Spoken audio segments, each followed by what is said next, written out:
अगर आप भी चाहते हैं सोन म्यूजिक का ऑडियो वीडियो सबसे पहले आप तक पहुंचे, तो लाल बटन दबाकर चैनल को सब्सक्राइब करें और हाँ, बेल आइकन दबाना ना भूलें। चिक चिखावानु हो,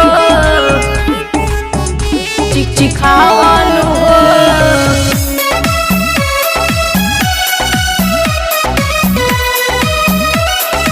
म्यूजिक बाय राजू बाबू।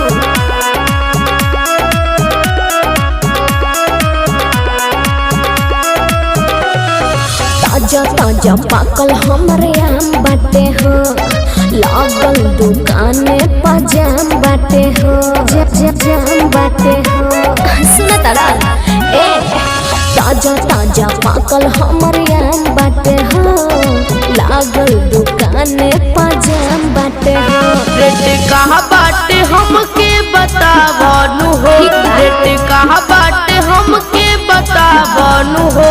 बाटे खहटा की मीठा सिखावनु हो, बाटे खहटा की मीठा सिखावनु हो। अरे मीठा बा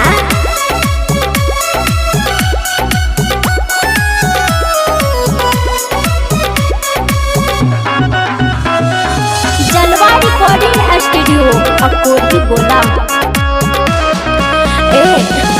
बाला मलोल थोड़ा गोल नहीं खे, अच्छा टाइट बायाम कोनो झोल नहीं खे।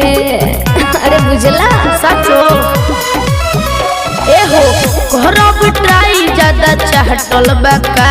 अच्छा हमरा से पहले केकरो बाहटल बका। अपना अहम के बारे में समझावनु हो ना, अपना अहम के बारे में समझावनु हो।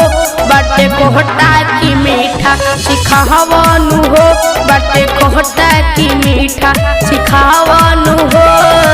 तो सुनो ना,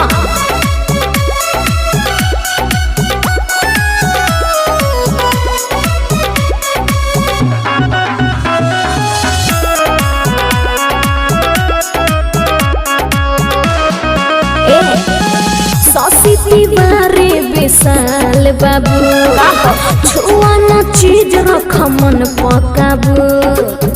अरे का कोइल बाड़ा